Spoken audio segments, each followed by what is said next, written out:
I want to start off with your chances of actually becoming the next Prime Minister. We can have a quick look, hopefully, to show people how the first round of voting went in the Commons. These were the candidates, and this is how everyone did. So you've got 27. You haven't got enough to get to the next round. You need 33, don't you? Can you do it? We've had extra support coming in, so I've got a good base. And we're well placed to build some momentum. The race hasn't really started in earnest. We haven't had the debates yet. The first one this evening. We'll have more later in the week. So I'm looking forward to it. And we ought to be debating the issues, the vision. What I'm offering is change, a change of vision, a more optimistic vision. I've probably set out more policy, from degree apprenticeships to climate change, than the other candidates. But I also think we need a generational change of leadership. I don't think the approach that got us into this mess is going to get us out of it. So are you going to get enough MPs to get you to that 33 bar? Have you got that support? I'm not going to give you my numbers, but we're building momentum. There'll be further names in the course of this week, and I'm quietly confident. The problem you've got is you're fishing with in the same pool as Boris Johnson, aren't you? That's the thing. And he has got that momentum among Brexit-supporting colleagues of yours. And he's certainly the front-runner. He's the favourite. We know a little bit about the curse of the favourite in Tory party leadership contests. And I'm the underdog, but I'm going to be the underdog fighting for the underdog, whether it's the worker in the lowest-paid jobs that needs a pay rise, whether it's the kid from the rough background who wants their shot in life, and whether it's the British people who feel that they've been written off in this Brexit process. So I'm relishing this campaign, and we're just getting going. Have you been talking to Boris Johnson in the last week? Any text messages, nothing like that? No, I mean, we obviously bump into each other as we go to and from hustings. I've got huge respect for him, but none of those sort of machinations which I think you were hinting at. OK, so if you do get knocked out, obviously I know you don't want to think about this, who do you want to be Prime Minister out of these candidates? I'm not getting into that. No? No, I'm going to run my campaign with the optimism and the vision, and hopefully what we'll see this week is the competing visions and the styles of leadership that the different candidates are showing. We haven't really had a chance on stage to see all of them together, and that's what I think people will be focused on. This race has only just started, and I appreciate there's a front runner here, but I'm looking forward to this race. Now, I want to talk to you about Brexit. Sure. It's perhaps the thing that you've said that has caused the most controversy is that refusing to rule out the idea of proroguing or suspending Parliament in order to push through a no-deal Brexit if Parliament tries to block it. Now, Amber Rudd described that as outrageous to me on the show today. Hilary Benn said it would be scandalous. Yes. It would be anti-democratic, wouldn't it? Oh, I don't think it's something we would want to do, and I think it's very unlikely. But what's the real scandal? But you can't rule it out. Well, no, and I'll tell you why. What's really scandalous about this is the way people have been trying to sabotage the will of the people and break their promises left, right and centre to get us out of the EU.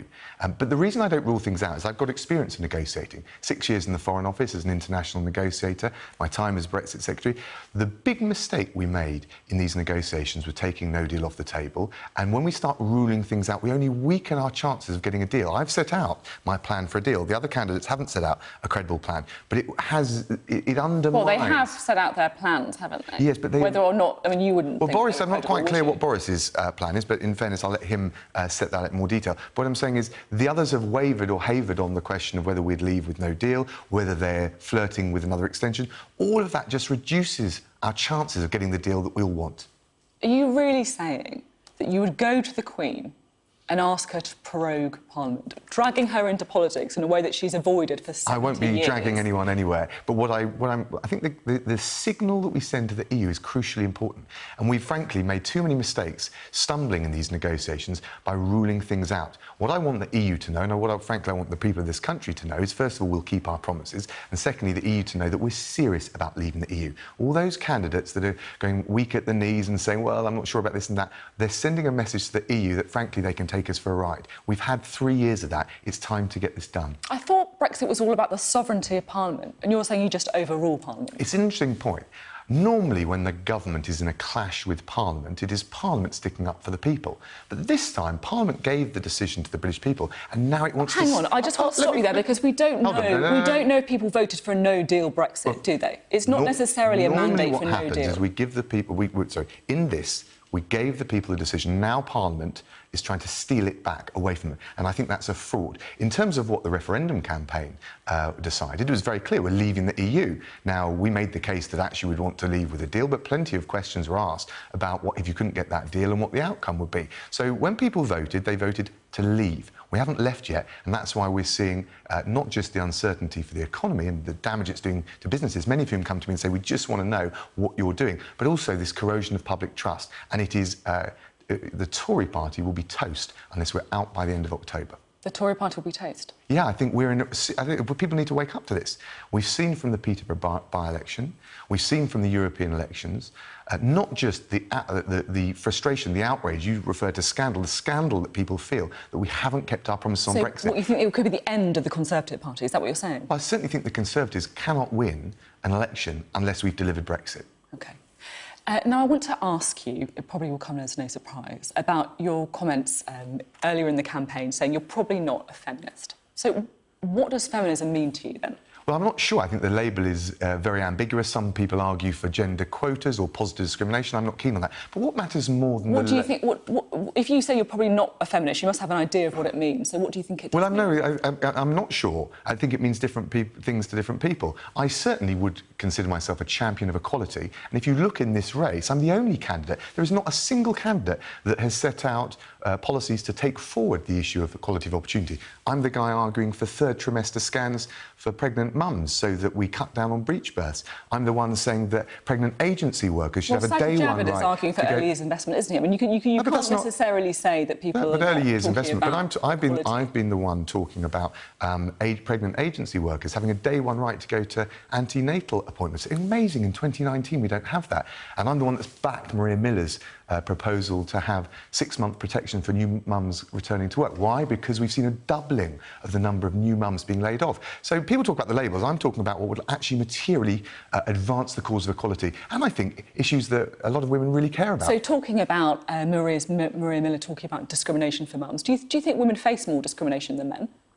I think that there's a real... So if you look at the gender pay gap, we've made real progress, but there's clearly an issue for women in their 40s. And one of the things we've seen over the last 10 years, and I looked at the evidence that the Select Committee had, is a doubling of new mums or pregnant mums being laid off or made redundant. So do you think women face more discrimination? I think that's a good example of where they do, certainly. So why aren't you feminist if you think that women face more discrimination? Because it's not as simple as that, and you know that, Sophie. I mean, maybe you agree with gender quotas and positive discrimination. I know a lot of women who find that insulting and patronising. What I want to do is get to a stage where we don't really think about gender. We just look at people based on their character, their talents, their ability. And that's why I'm a full-throated champion of equality and meritocracy. But the labels, I think, are less important than what you actually do in life. And so let's talk about what you do in life, then, because for a lot of people, you know, feminism is about the fact that, you know, women are often working, pay less than men, they go back home and they do the majority of the housework, 60% more than men. Do you do more housework than your wife? We're a pretty good team. About 50-50? I'm not sure whether it's exactly 50-50. We don't have a box-tick approach. But I get my boys up in the morning. We divvy up all the sort of usual chores. But I don't take a curtain call about these things. Do you have boys, girls and girls' jobs? Sorry, boys' jobs and girls' jobs in your house? No, and that's my point, Sophie. I'm not sure that those... So you do the cooking, your wife takes out the bins? Hold on. No, I do a bit of cooking. She's a better cook, but I certainly take out the bins. But I think that's a good example where the labels, frankly, don't really help you very much. Remember, of course, the YouGov, the Survation polling suggests that the overwhelming majority of women, let alone men and women, don't really think, do not consider themselves feminists. So I'm probably slightly more in tune with the rest of the country. Amber Rudd said earlier that it bothers her that there are no women left in the contest. Does it bother you? We had 2 women down at the last time around. I think what matters above all is the quality of the candidates and what they're offering. I think that probably matters most. But we've got huge talent coming through the Conservative Party, all ranks, parliamentary and ministerial, and I'm sure that will go from strength to strength. And I certainly would like it to. I'm mentoring someone right now who's a candidate through Women to Win. I think it's really important. Does it bother you if the gender representation is less of an issue? Does it bother you that 5 of the 6 remaining candidates are white men who went to Oxford, or 4 out of 6 paid for their education? not sure this sort of class warfare is a particularly attractive way to go. But look, my background's a bit different from some of the others. My dad was a refugee. My mum and my dad died when I was quite young, so my mum raised us as a single mum in our teenage years. I'm a grammar school boy. But actually what really matters is what we stand for. I do think, though, there is a risk when you go into marginal seats that the Tory party gets caricatured as the party of the privileged, the party of the elite, only interested in looking after the well-off. And that's why my tax plan is looking after those in work, but in the lowest paid jobs. So that's why I've said I'd raise the national insurance threshold, saving the lowest paid workers £460 a year. That's whose side we've got to be on. And I think I'm well placed, both in terms of my policies, but also my background, to make that argument. You say you're well placed in terms of your policies and your background. How about your record as a minister? Because you, of course, the Brexit secretary that effectively was Brexit secretary when the backstop happened.